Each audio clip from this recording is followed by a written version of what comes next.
I'll tell you what code switching is to me, right? Um, because I've lived it and I know exactly like how it feels.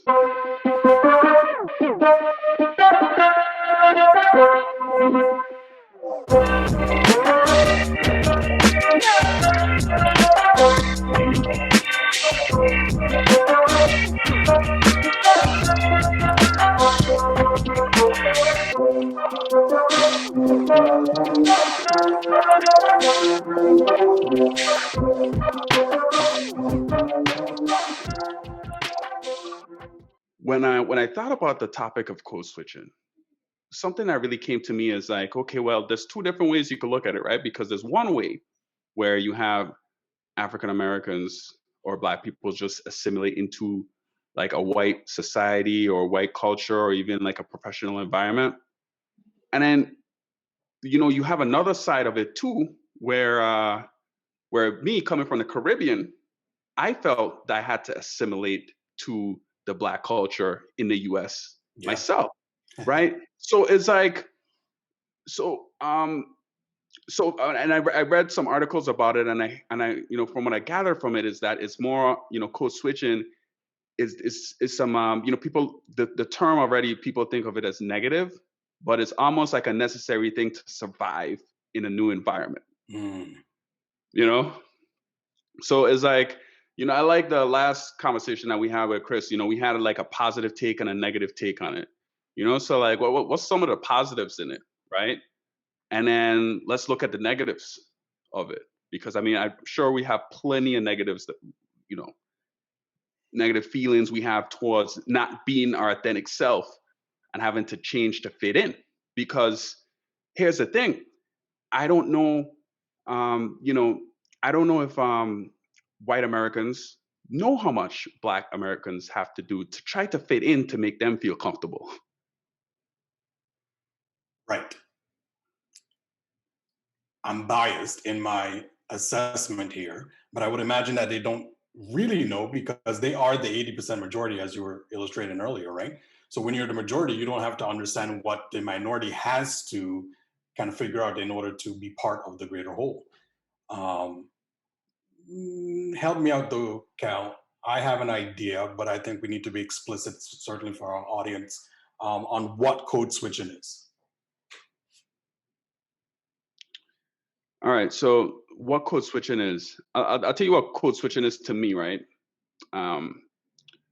Because I've lived it and I know exactly like how it feels. And code switching to me is, you know, um, feeling that you have to, changing the way that you act, changing the way. Let's start with language, right? Changing the way that you speak, right, in order to fit in to a certain group, right? For example, perhaps when you're talking to your friends, you'd be like, hey bro, like, yeah, you watch a game last night?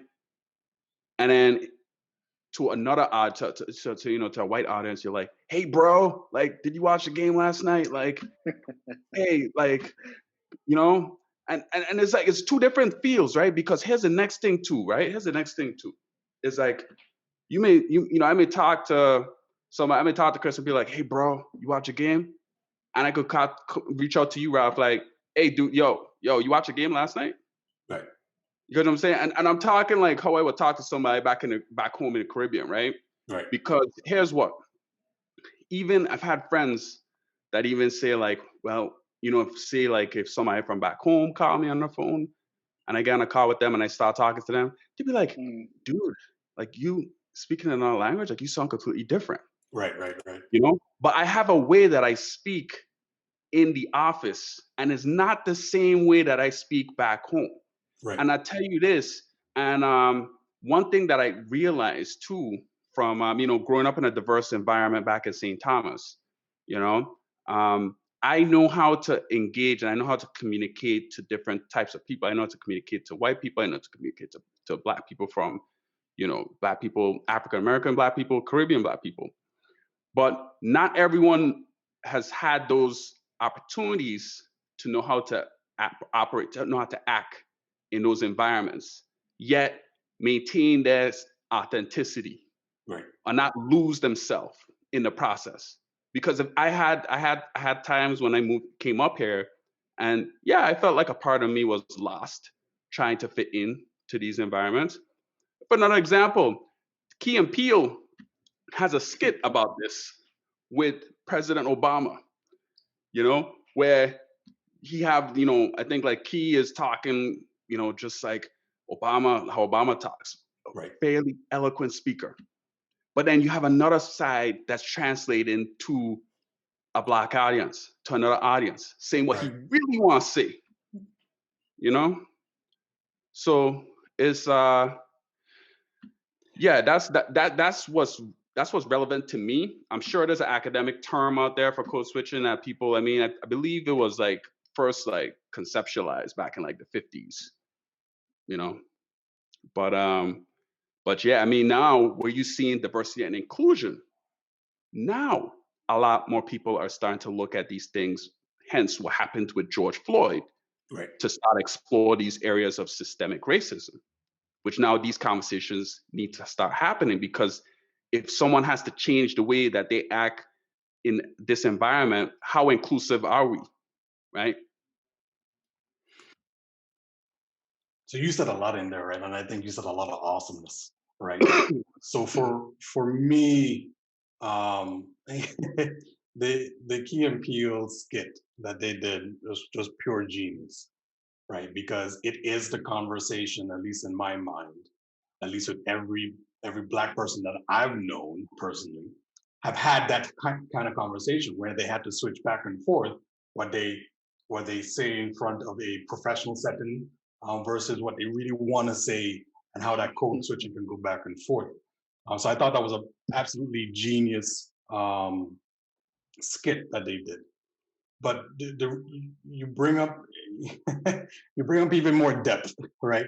Where you bring in the Caribbean factor to it, and having to assimilate to the environment which you find yourself in American Black American culture, and then how do you go in between your Afro Caribbean heritage and assimilate into the Black American heritage, and then in a professional sense, because they are the majority, Right. how do you then communicate And then within? you have a white culture that you Right, have to be relatable right, to make sense. So I'm interested to hear Chris's take on this, because Chris came from up in the States, up here, right, and moved down to St. Thomas, to where, okay, well, perhaps he was in the same position where it's like, well, he needs to fit in, or he needs to be able, but at the same time, like, I never felt like Chris had to change the way he spoke to us. I never felt like right. Chris had to, but yet, why is it that when people from the States move up, no, people from the Caribbean move to the States, that they come back sounding completely different? I don't know. I don't know. But we're exploring this in like on our side, right? But of course there's another side too, especially in the professional work environment, Oh, which absolutely, yeah. absolutely. So Cal, like you mentioned, I moved to the VI eighth grade, and I vividly remember a conversation on the yard with Jamal and Adam, who himself was a Yankee, and they were throwing out these terms. They were like, "Oh, you like Batty Boy," and all these type of things. I didn't had no idea what they was talking about. I'm like, "Wait, what? Like you talking about someone like I don't really watch baseball if that's what you're talking about." um, Mm. so I had to quickly catch on. I think for me it was more natural because I felt included in the environment. Mm. So it was a natural progression for me, and it was almost like learning another language. Whereas in a professional environment, I feel like I'm holding back my true authentic self, where I Mm, can't say exactly what I'm thinking for lack of understanding or lack of mischaracterization of the things that are coming out of my mouth. And I've actually tried it in a meeting where I just, I speak how I would normally speak to you all. And I've tried it in a meeting setting. People are like, wait, what? What? And I'm like, oh, okay, let me translate for y'all. So here's what I was saying, you know, right. in in the language that you all can understand. So I think for me going to the Caribbean, for whatever reason, and I can't explain why, it just felt natural. It felt like I said, learning a second language.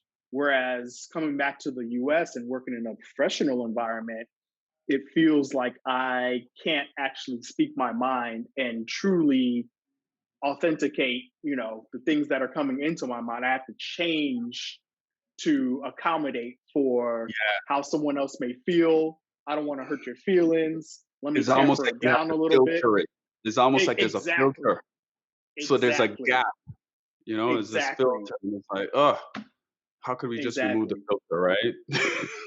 And I think some things get lost in translation too, because I'm Yeah. in my head trying to, okay, let me figure out how to say this professionally, so that y'all can understand what I'm saying. But really, I want to be like, nah, like, y'all need to hurry up. Like, we're not playing around no more. But if I said that, people would be like, who is this guy? Like, is this Chris? Yeah. Like, what happened to Chris? Like, no, Right. y'all did an awesome job. I'm so grateful to have you here today. So here's some things that we're going to speak about. Something I definitely recommend is, checking into this, checking into that. And oh, by the way, Dave Matthews Band is awesome. Like that's the real way I have to communicate, but that's not how I honestly feel. So I don't know. No, I think you do know, right? I think it's really interesting how we have to, like you said, Cal, right? That filter that you have to put on, you have to be in your head to think, how do I best communicate this so that I get my point across the first time, instead of just being able to speak how we would naturally speak, right? So I wonder if it has to do with us doing that filtering. Does the culture of the organization have a part to play in the way that we can or cannot bring our authentic nature, to the table? So here's my thought on it, and this is just me personally. My thought is if I do not assimilate, it will hurt my pockets, meaning it will hurt my ability to advance within the company. Mm, And I have watched people who don't assimilate and just speak their mind, first thing that shoots in their head, they're not code switching and they fall behind or they get let go. And it's not for lack of effort. It's more of, oh, this person has an attitude or, they're not a team player. No, it's really not that. They're just speaking their true, authentic self. So I feel like in order to continue to advance, I have to quote unquote code switch and assimilate and be a team player and change my cadence, my rhythm, the way I speak to people in order to, continue to better myself. Well, especially being a black man, right? One thing that I'm even more conscious of is having a smile on my face. yeah. Mhm. And because if you're not smiling, if you're not in a good mood, people just feel, people will end up feeling threatened. I remember one time when we were working in the office, and I was having a good day. The day just started. It was in the morning, and I was walking through the hall, and my manager came over to me, and he was like, "Hey, like, Cal, is everything okay?" I was like, "Yeah, yeah, yeah, everything is good." I was like, "Okay, yeah, yeah, because yeah, you don't seem like yourself. You don't look like yourself." I was like, dude, I feel fine, you know. But it come out from that sense, and then like the next day, of course, like you know, I'm smiling because and then I get it in my head because I'm like, okay, well, it's almost like he's asking me if I feel good. I wonder if it's something that he needs to ask himself, like, does he feel good? Do you feel Right. comfortable? Right. Right. Right? Right. That I'm just relaxed. I'm just chilling. You know, it's because and that's that thing as a black man in these professional environments. Sometimes you have some, I even see some black friends that feel like they have to be the entertainer of the group. They gotta be the Right. funniest guy. They gotta be the one that cracking jokes to make everybody feel at ease. to make you know what I mean? And it's like I don't see other white people at work having to like go through or deal with all that type of pressure. Like, where you giving me that pressure? You Right. know? And it's like, and these is conscious things, because it's like when you see a black person, even if you've seen a black person in an environment like that, you have this stereotype of what black Right. men are, which are Exactly. like aggressive, violent. You catch what I'm saying? Right. So it's like, dealing with so when you ask that question about like, okay, so whose responsibility it is for that, I feel like it's the leaders of the organization. I feel the leaders from the jump should create an inclusive culture Right. by coaching, like educating everybody, the differences that each person has, and perhaps opening up a forum that people could speak on these issues to create some type of psychological safety, right? Yeah. Because if you're able to air those things out and know what people have to go through in the work environment, then at least now people are going to be a little bit more have that sense of safety where, okay, well, I could share my opinions. Okay, I know Calvin's not upset just because he doesn't have like a big grin from ear to ear. It's an interesting point that you bring up, right? Because I think we've talked about it before, where so often we do those things as if to make other people feel more comfortable, as if we have to apologize for our blackness. Mm-hmm.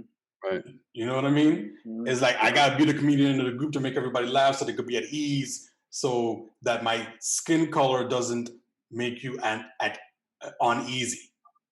Mm-hmm. And that alone just blows my mind. But we have to play that game so often that it becomes second nature, right? Like, to your point, Chris, right? Where in order to do well and work up in the ranks of the organization, you have to assimilate and you have to do these certain things, make people feel at ease in order to not be. We already have a challenge, but in order to not fall into that challenge even the more. And let's be real, right? We all know that especially moving into the higher ranks of an organization, there's always going to be that one token black guy. Yep. There's always going to be the one that they can, promote and say, look at our diversity, look at our cultural awareness. And it's rare that you see more than one, but there's always more than one.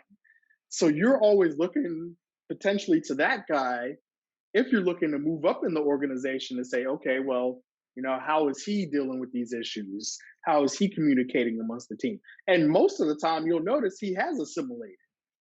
So then it's reinforcing the fact that, okay, in order for me to move up within the company, I also cannot be my true authentic self. And, I have to communicate in this way here, and I've gone back and forth in my head and I said, well, maybe the thoughts that I have or the things that I want to say just aren't professional. But who's determining what's professional and what's not?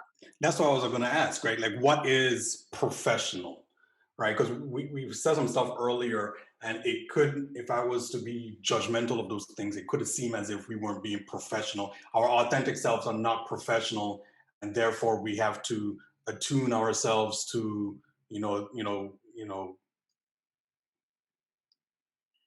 I had to pull myself back on saying some word. We have to attune ourselves, right? But that's not the case, right? Just being able to, nothing that we've done here, in my opinion, has been any lack of professionalism. So yet we have to do that code switching in order to still make people feel comfortable, because there's no way that I'm going to be able to go into my dialect like this and somebody going to be able to be okay with the conversation that I'm having. So I have a question for you all. Would you all publicly post a video of yourselves walking up in Juve to your organization? No, that's easy. I didn't even got to think twice about that. No. But why not? I mean, it's definitely something that has a cultural impact on us. not necessarily non-professional. It's a celebration, and it's no different than somebody going to, I don't know. I can't. I'm trying to think of the Yeah, equivalent. um, doing line dancing. You know? Yeah, Right. A YouTube right. concert, or yeah. Right. Or a Dave Um, Matthews concert. Yeah, good point. Right. You know, mosh pit. I Right. would say because those those that we just described, Dave Matthews, all that, they have a place in the cultural narrative, the majority narrative, right? Wherein our common cultural stuff are not in that narrative. So then it becomes something that's, whoa, that is way too much, right? When you don't understand it because you haven't had the experience to live it. So you think it's too much because it isn't your majority narrative. So let me ask you all this. So does code switching serve serve its purpose? I would say, yeah, absolutely.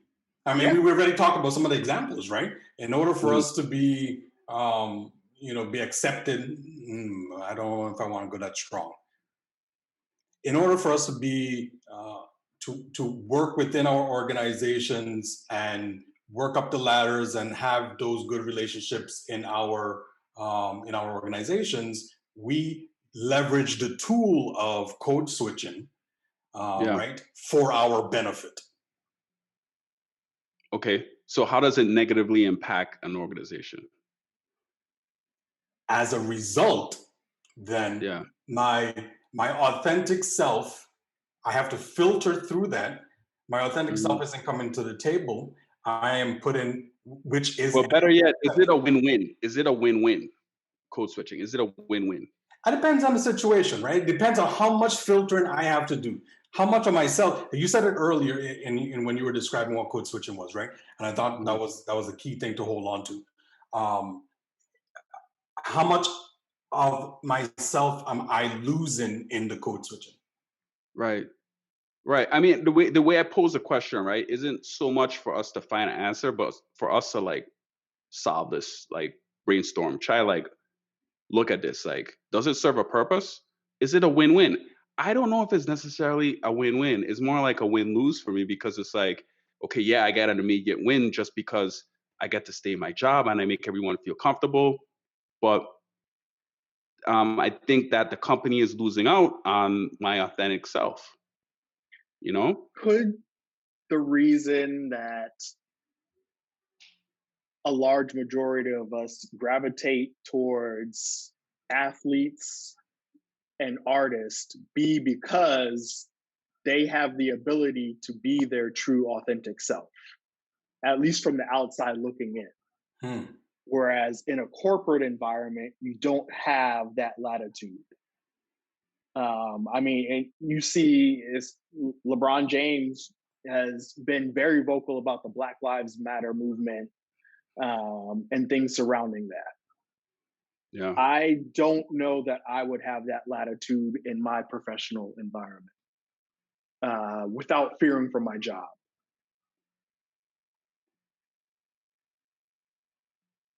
And Yeah. that's a really good point that you bring up because it's like you figure like this is something that people would have to worry about like, you know, 40, 50 years ago.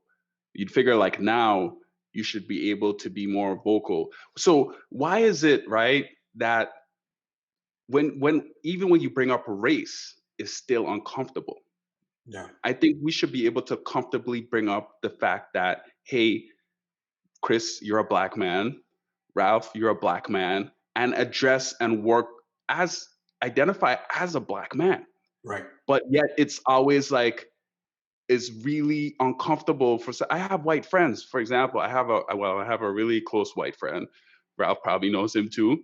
That gets really uncomfortable, and now is even on a political level prefers this one political side just because they don't bring up race.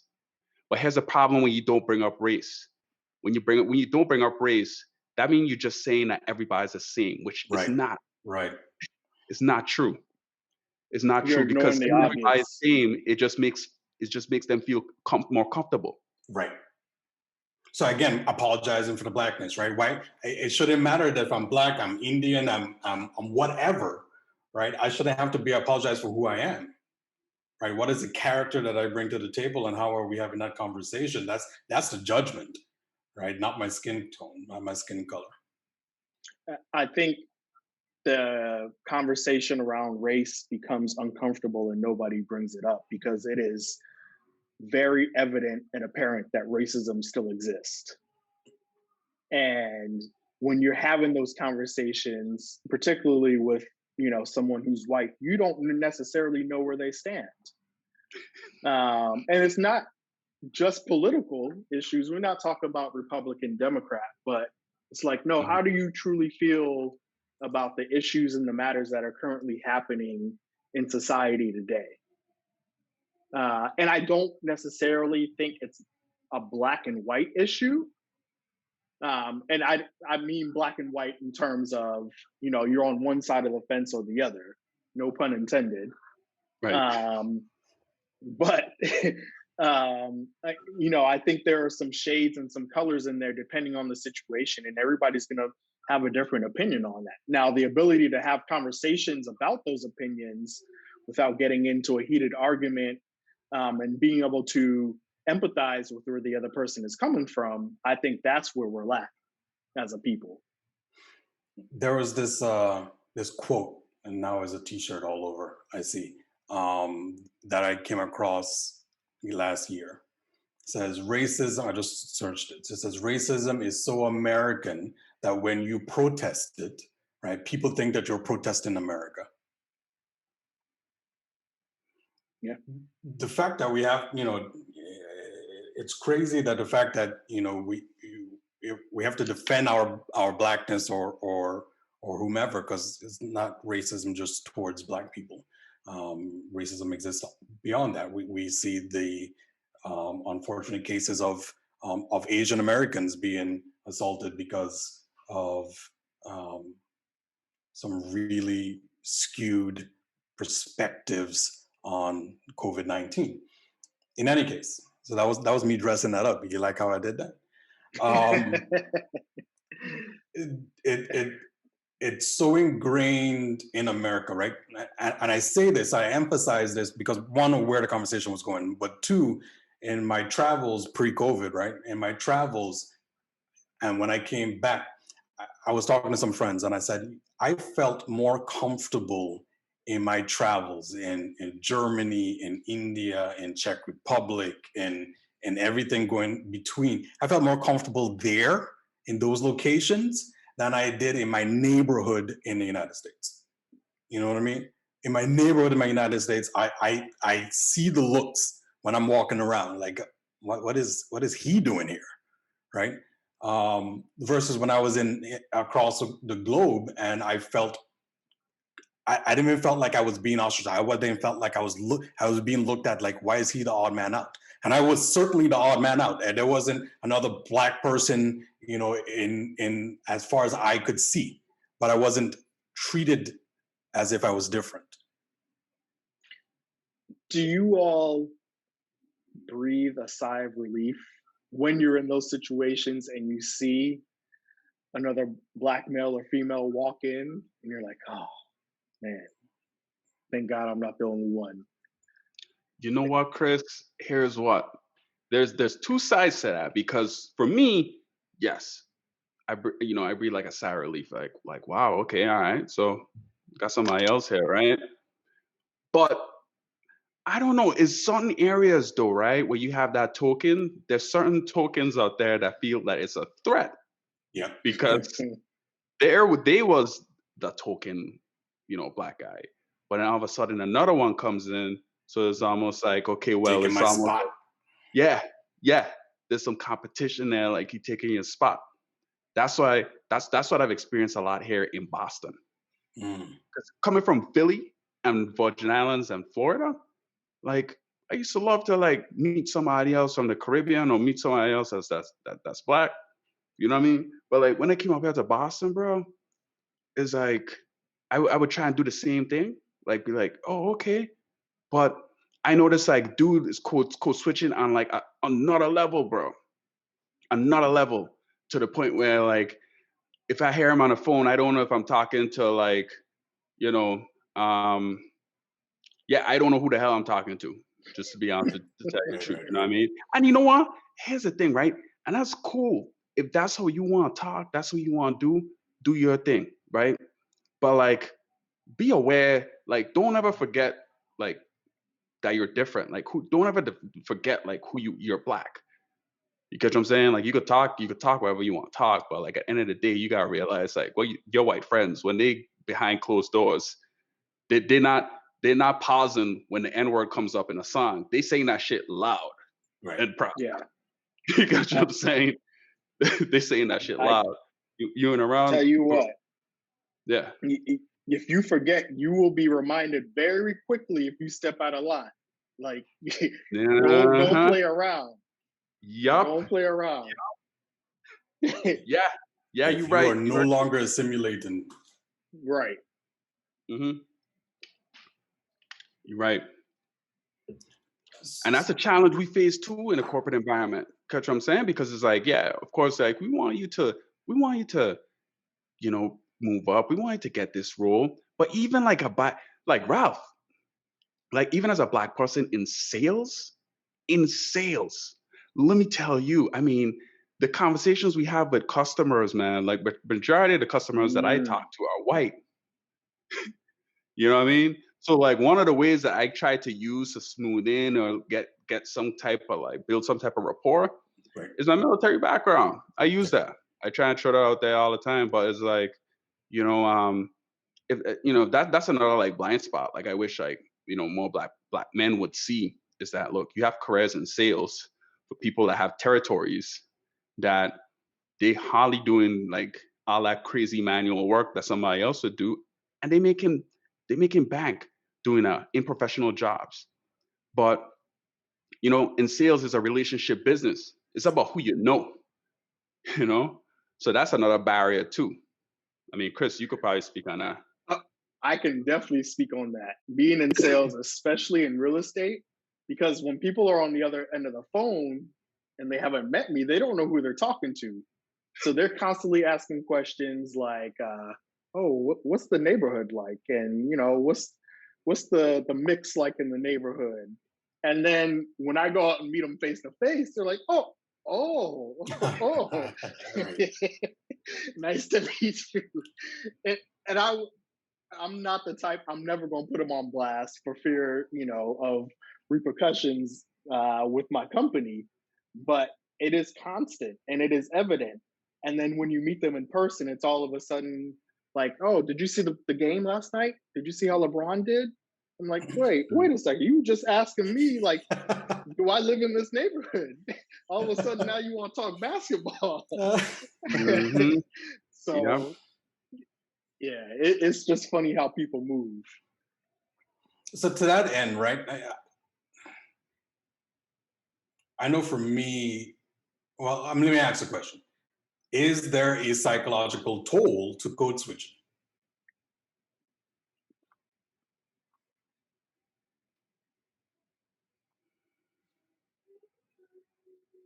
Easy answer, yes.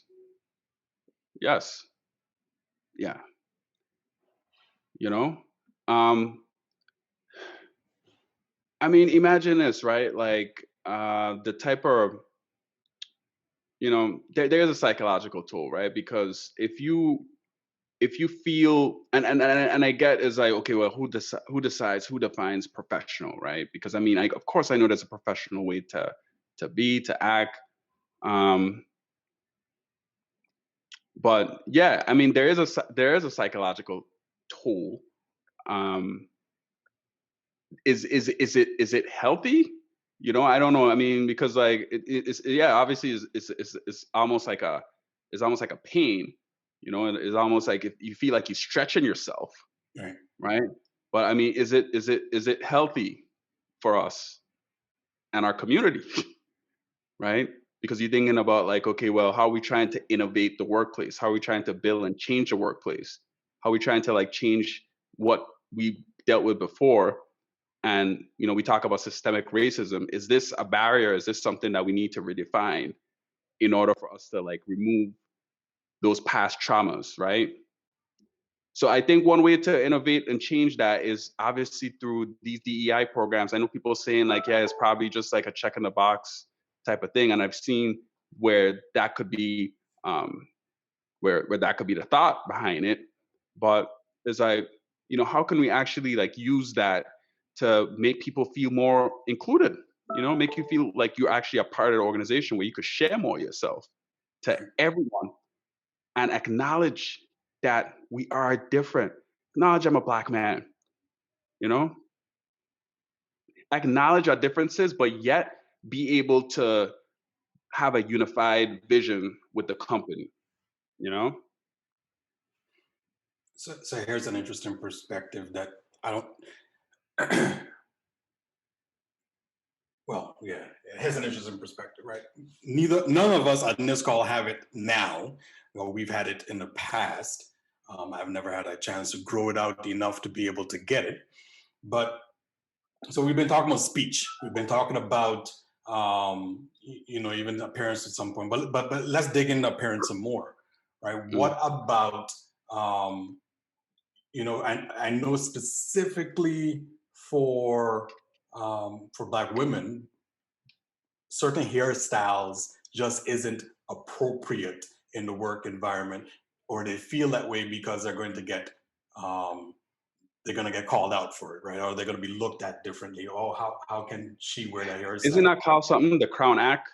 I think like 6 out of Mm. 20 states, they passed a law that people could have their natural hair at work Oh, or in cool. a I professional didn't even know environment. that. Yeah. Especially when it comes to women, because it sucks even too with women. With women, they don't have to, to have their natural hair, to be able to Right. embrace their natural hair, to have to go spend so much money to get a hair all permed and all this kind of extra stuff. You Right. know? Yeah. So, and the same token, right? So, like, dreads are hugely popular these days, right? Men and women, right? And it's a thing, right? So I know I've had conversations with friends of mine in the workplace who have chosen to either get rid of the dreads, or were concerned on how their dreads would prohibit them from moving up the ladder, as an example, because of this whole thing, that they couldn't be their authentic selves. They couldn't bring, in a physical sense, the authentic self to the equation because of this whole environmental situation, where the majority has a different perspective, right? Dreads must mean you smoke a lot of weed, as an example, because of that stigma around Rastafarianism or what have you. What do you think about that? So I'll tell you this, right? I feel like dreads, if that's an extension of how you want to portray yourself or how you identify yourself based off of how you look, I feel like that's your choice. And and to another point, like this isn't China where we want everybody to look the same or be the same or Right. use the same stuff. This is America. So I think it's very un-American to not allow people to express who they are, whether it is, what gender or how they, whatever belief or how with their style of how they look. I do feel that organizations have the right to decide, under some like extreme. And that's the thing. I don't know how to define extreme, but I think it's a delicate balance where you have to allow people to be able to be free or express who they truly are, yet and maintain some type of comfort, just as long as you're not like imposing or trying to disrupt what somebody else is doing.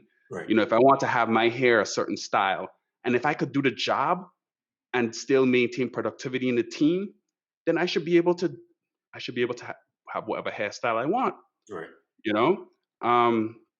So yeah, I think it's like really just allowing people to have those differences and embrace those differences, right?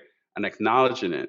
But I think the part for me is like how do we like tie it into a mutual goal, right? A win-win. Like how do we expand the pie? How do we make it not like a win-loss, but like a win-win, right? I think for me, and this goes back to the conversation we were having on the last podcast, is where do you draw the line and who makes the rules?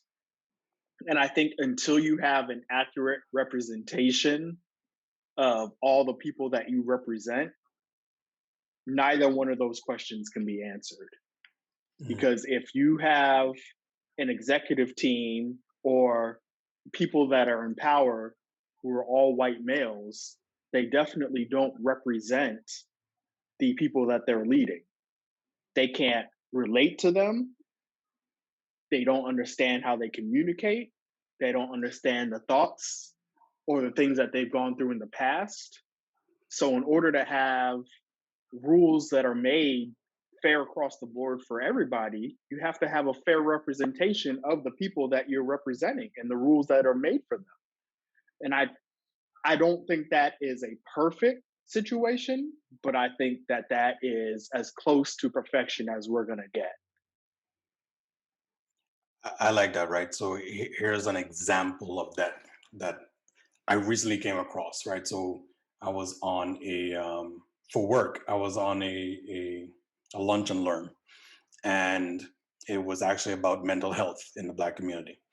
And the therapist was telling a story, and she was saying how when she was going through her for lack of a better term, her clinicals, right? When she was learning to be a therapist and she had to do her therapy under supervision and what have you. She was telling the story on how one of the persons she was doing her therapy with was expressing that the devil made me do it was one of the phrases that she said. More context around that, when she went and told expressing the situation to her supervisor in her clinicals, her supervisor was really concerned. Oh man, she's seen demons. She's having problems. She might have some bipolarism. She was diagnosing the poor lady, and the therapist, of course, she was Black. She had to slow her down and said, "Hold on, wait, no, that's actually a phrase in the Black church where they will say things like that, not in a literal sense, but talking figuratively around how." The devil or evil or sin was getting in the way of stuff like that. Not that they were actually seeing demons. So the supervisor had no context to that, and because they had no context to that, they were running with a diagnosis that would have changed the woman's professional life, and certainly her overall life completely if that person wasn't in, that trainer or that therapist who's becoming a therapist wasn't there to be able to have that conversation. Bless you.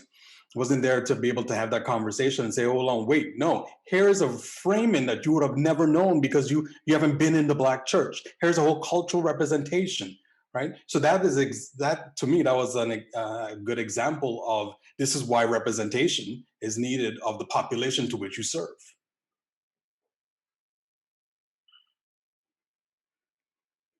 So I guess to Kyle's point, how do we move the ball forward? How do we fix it? How do we advance? Man, we thinking the same thing right now, Chris. Yeah.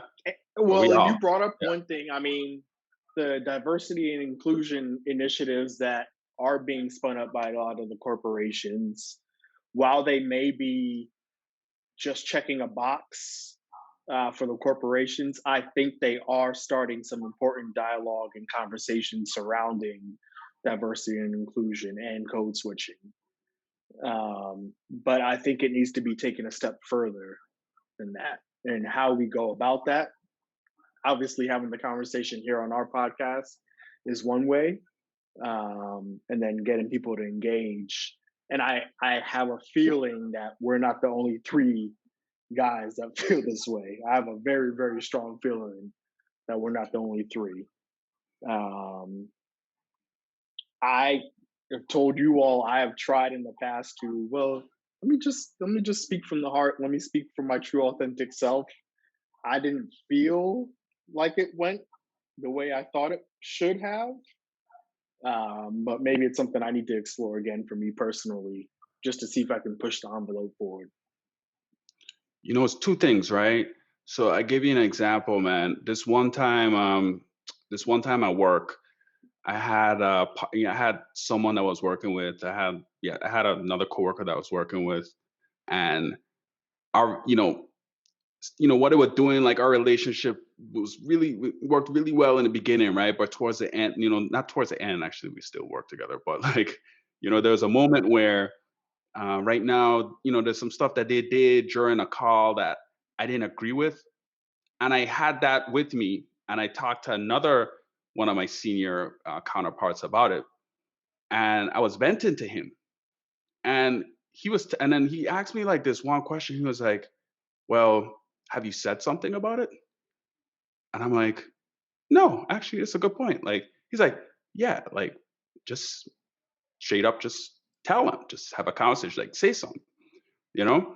So, so that's one example, right? And I'll tie that into, okay, well, right now we're talking about this, but do people actually know? Like, have we, like, just pick like one friend, one white friend that that you feel like you could trust, that you've expressed this to.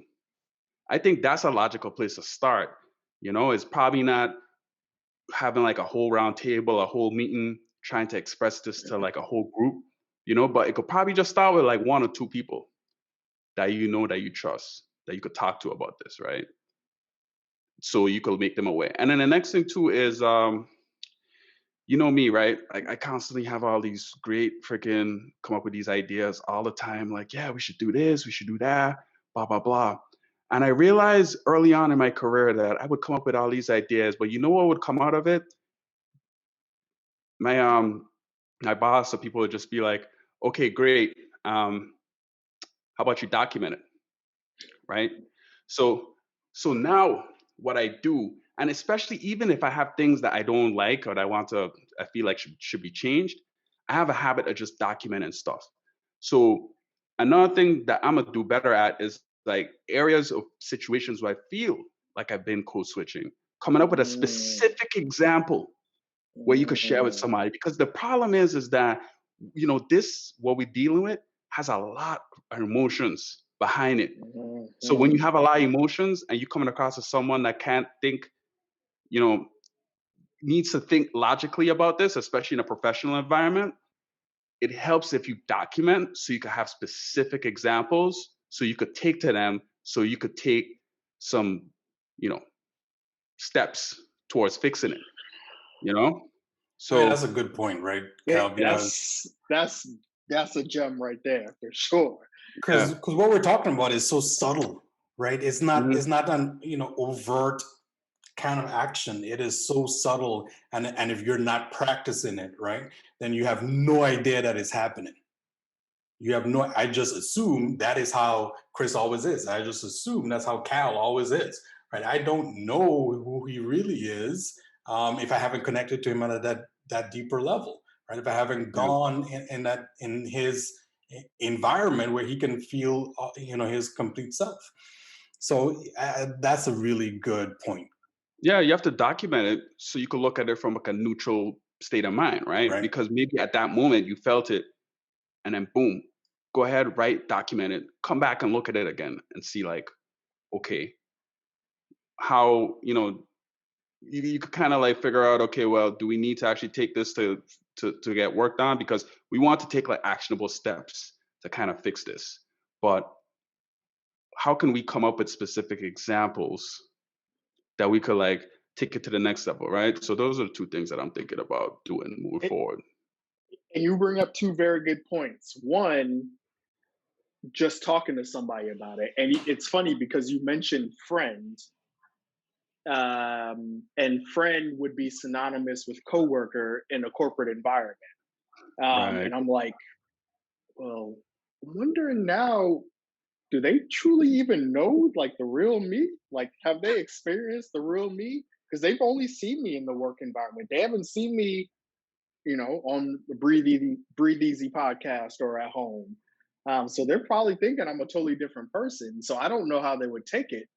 And then the other part as far as documentation, um, it seems obvious because anytime there's any type of issue or situation, even when you're dealing with IT, they're like, well, send me some examples of what you're dealing with so that we could try to, retrace those steps and fix it. And that really is genius. I've never thought about that for me personally. But I think you're right. I'm going to start documenting it myself, just for one to see if I am blowing it out of proportion in my own mind, and Yep. maybe it's not as severe as I think it is, or Yep. maybe it is. And then if Yeah. it is, then what's the next step from there? And what action do I take from there? And to flip it, right? I think it's a yes and. To flip it, it's like, okay, well, do we really know the authentic selves of the other persons, right? Hmm. We've been coming from a perspective of, we are unable to bring our authentic selves and apologize for our blackness and all of that jazz. But on the other side, do we really understand their life experience? Do we really understand their authenticity? So to everybody's point have made so far, that conversation, communicating openly and transparently about it, is so key to really making human connections, right? Not just your side versus my side. It's just let's get to a human connection and let's just have a conversation. How do you feel? How is this thing really working for you? Cal, I'm interested to hear your perspective on this. So when we came into the work environment, most people were working in cubicles or in some type of siloed environment. Hmm. And you working at the corporation that you work at, I feel like they were at the forefront of opening things up and having a team environment and making things collaborative. And, we're going to cater these lunches so people can interact with each other. Do you feel like that has had any impact, positive or negative, where you're able to collaborate with someone, get to know them better, versus working in that cubicle or in that siloed office? Yeah, good question. I think naturally, because you look at, people like behavior and then you look at the environment and what the environment kind of created for us to do is it almost sets you up to where you have to interact with each other, right? Right. Because, the walls are an easy way to avoid eye contact. But if you're sitting at a desk where the person that you're sitting with is right to your left, right to your right, and then somebody is in front of you, when you get up, like naturally, you just feel like you interact. Or even like if I'm on a call and I'm um talking about Ralph about going to St. Thomas, somebody else next to me gonna be like, wait a minute, so I'm actually planning a trip to go to St. Thomas too. And then naturally that collaboration starts to happen, you know? So so yeah, I think the environment definitely allowed for that like interaction to take place.